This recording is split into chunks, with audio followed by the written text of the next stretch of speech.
For years, a voice known only as JP has been whispering from the shadows of the classified world, sharing accounts that seems more like science fiction than military record.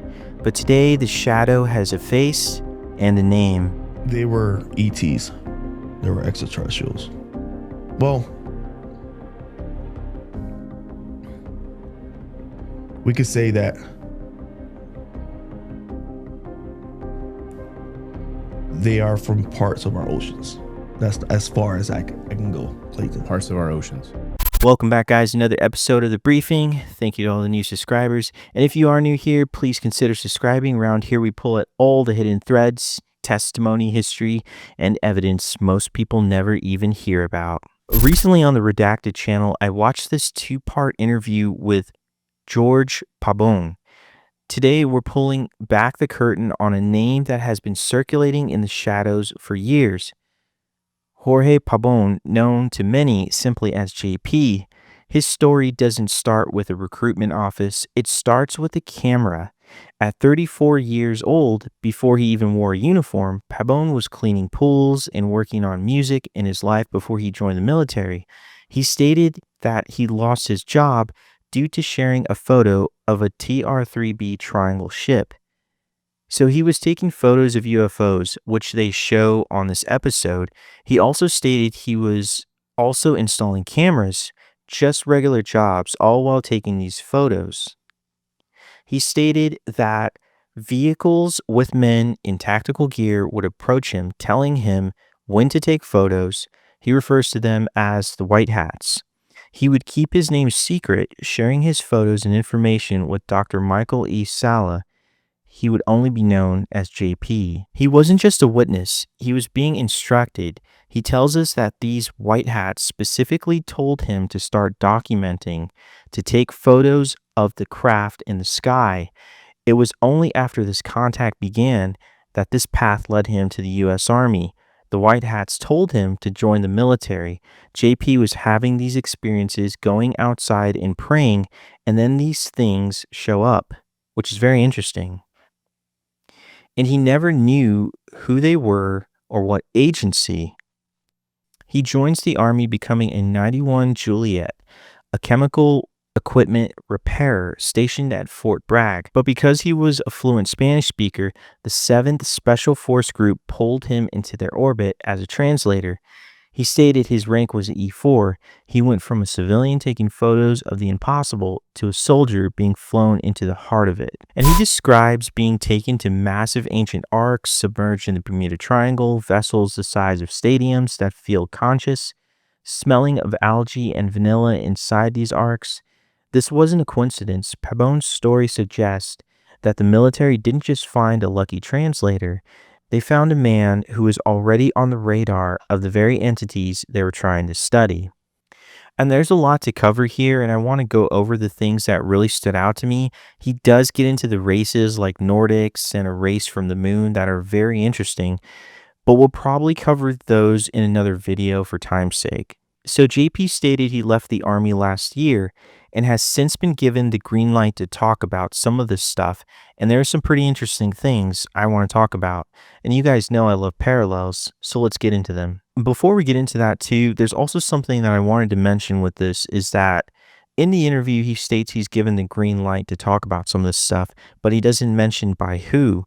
And I find that kind of interesting, because if we think about what Jeremy Corbell has talked over and over about David Grush and the procedure he's had to go through to talk about some of the stuff he has, is this DOPSR, right? This Office of Pre-Publications. How limited are you in what you can discuss and what you can't discuss, and why? Why do they let you discuss any of this? Yeah, so anything sensitive that I want to say as it relates to like U.S. government activity, whether it be intelligence stuff, military stuff, etc., I have to submit it through what they call DOPSR, DoD Office of Pre-Publication and Security Review. That is something anybody who's been an intel officer, anybody with like a clearance, has to submit that kind of stuff. Now, obviously, if you're writing a book about gardening, you don't have to. But if you're going to talk about anything military and intelligence related, you have to submit. And I wonder if JP had to follow the same procedure, but I'm curious as to why he can't mention who gave him the green light. Okay. But I got the green light to talk about certain things. And who's giving me the green light, I can't really talk about who's giving me the green light. Oh, I know he's connected to Washington. Let's start with the location. JP points to a specific spot in the Bermuda Triangle near Puerto Rico. He describes massive ancient arcs, vessels the size of stadiums hidden beneath the waves. Now, if you've been following the show, your ears should be ringing. This lines up almost perfectly with the infamous 4chan whistleblower who spoke of a mobile submerged manufacturing facility or mobile construction units that build UAPs to spec and hide in the sea. So let's take a look at the 4chan whistleblower comments from the thread. Here he says, is it related to that one under rock in that one Scandinavian country, the one that deploys within tectonic spaces? No, this one almost never leaves the Bermuda Triangle.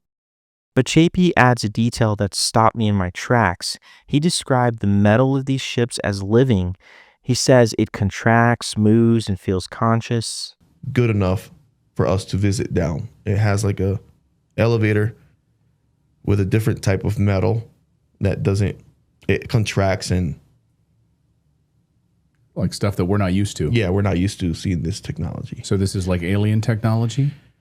I can say it's type of ET technology that we probably implemented in. No, but we're so smart, Clayton. We have stuff that is probably 400 or 500 years more advanced, and people don't know that.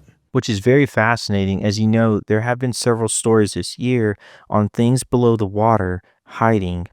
Is JP making this up? I don't think so. JP speaks about these beings and craft as having a spiritual element, which we've also been hearing a lot about in the past few years. I found this curious because a few weeks back, I was curious about an explanation for higher dimensions and what they might look like and how they may work. And the theoretical explanation is pretty crazy. I mean, just at the fourth and fifth dimension from a theoretical point of view, if a being is existing or passing in and out of them, they would be seen as gods, being able to pass through walls and being in multiple places at one time. It's pretty mind-blowing. We would see them as some supernatural spiritual entities. Arcs, massive ships. He explains this, and it is definitely unbelievable. The one thing that made me go, whoa, is this explanation of the metal he describes, the metal contracting or being alive. Is this a memory metal reported at Roswell, or are we looking at a technology so advanced it blurs the lines between biology and engineering? JP tells us that getting on these ships isn't just a physical act, it's a spiritual one. He describes a high dimensional element, and this could be where beings seem to pass through walls like ghosts. And from a physics standpoint, a fifth dimensional being would look exactly like a god to us, capable of being everywhere and nowhere at once. This isn't just sci-fi, it's a theoretical reality we are finally starting to articulate. I think that I have to revisit the 4chan whistleblower because a lot of this stuff sounds so familiar, but we have heard this already, how some of these contractors are in possession of this tech and using it. It's like a mixture of people with different talent. It's not just Army. Yeah. So most people say, oh, it's just one. No, it's all branches. And then you got international people from different countries involved. Well, that's the real story here, too, is that we're all, we talk about these boogeymen like, oh, we have to hate Russia, we have to hate China, but we're all working together, right? We're all working together. Russians, we're all on the same page with this stuff, right? Well, a lot of times. Well, the thing is we have to, Clayton, because these are things that we don't understand. Yeah. It connects to the, when you get to the quantum entanglement part of it, quantum physics, it connects to the spiritual consciousness, and these beings, they show up and they disappear. And this part is interesting because it seems to be a new claim. Up until now, we thought that it was only the superpowers racing to figure this stuff out. JP's claim is that we are all working together. But here's where the story takes a dark, familiar turn. JP recounts a group of men, not necessarily letter agency spooks, but private contractors maybe, who seem to operate outside any government oversight. And who were using some of these craft for nefarious purposes, some of this technology. The U.S. guys were the white hats. These other individuals were not. I encountered certain situations, gunpoint. At gunpoint. They could throw me off. They say, don't talk about this. Certain things I still don't talk about because of those situations. So you, as a U.S. military, came head to head with these other people. These other people. This is a direct parallel to the story of Jonathan Weygandt, the Marine who saw a crashed craft in Peru and was promptly detained and intimidated by a shadow paramilitary group. It suggests the same non-letter agency is still running the show, protecting the tech at any cost. As I was being taken away, they were marching to get down into the cliff. I guess they were in there to check this thing out. What do I think happened? I think they went in there and they took everything out and they shipped it back home, I think. The behavior of the people, yeah, this is routine, man. I mean, these guys are squared away. They know exactly what they're doing. They've been trained to do this stuff before. That was the atmosphere, the total professional, cold, unassuming nature. It's just, we're here to do a job and, get the fuck out of our ways is basically the attitude. Because these different agencies are just on their own. They don't obey the law. They're rogue. They're just off on their own. Do I think this is a project that goes up through the government and everyone has a piece in it? No. I think these guys just operate on their own. No one knows what they do. These guys, they're just off on their own. There's no oversight, no control. They just do whatever they want. They don't, and they're evil, man. These people are evil. Do I think it goes to Bill Clinton and to the Congress?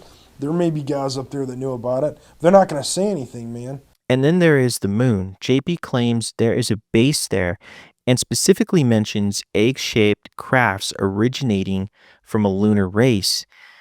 This immediately brings us back to Jake Barber, the News Nation whistleblower who described recovering a white egg-shaped object. JP takes it a step further, claiming that every astronaut who said they went to the moon actually went.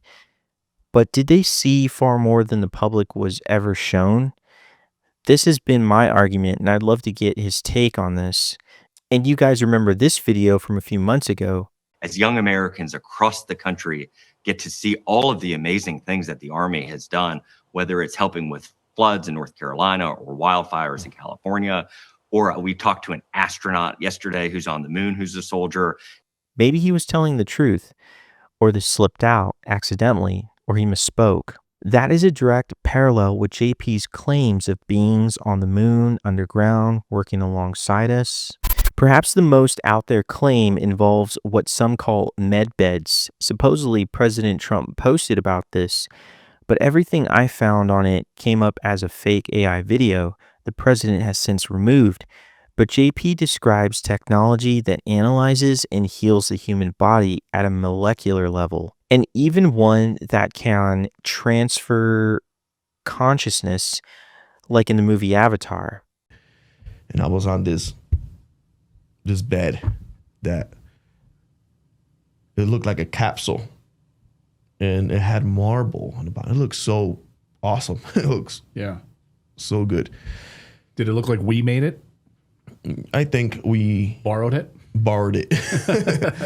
But we also have these other types of med beds that can transfer consciousness to other places, like Avatar, the movie. It sounds impossible.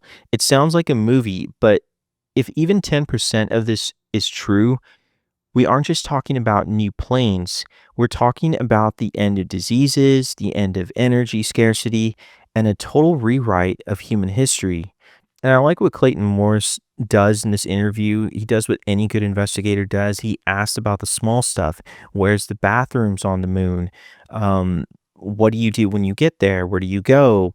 Because the truth is always in the details. A missing limb, and with a wave of a wand, it's able to regrow. Yeah, salamander. Yeah. So you were building this and your home was just Salamander one. That's what it's called? So they call them, yeah. And you were building this in your home, someone just came, probably one of the nefarious black. Yeah. They just came. And this happened also to my friend, the Air Force guy. He's also a type of scientist guy. He builds a lot of technology. And again, I'll tell you who he is after. I have so many questions just on that, and it seems like all this sci-fi technology is so hard to believe. It seems unreal, but if it's real, can you imagine how much our world would change? What would this world be like? This is definitely a fascinating interview. Go watch it on the Redacted channel and let me know what you think in the comments below. And that's all I've got for you today, guys. Keep asking the questions, stay curious, and keep the conversation alive, and I'll see you on the next briefing.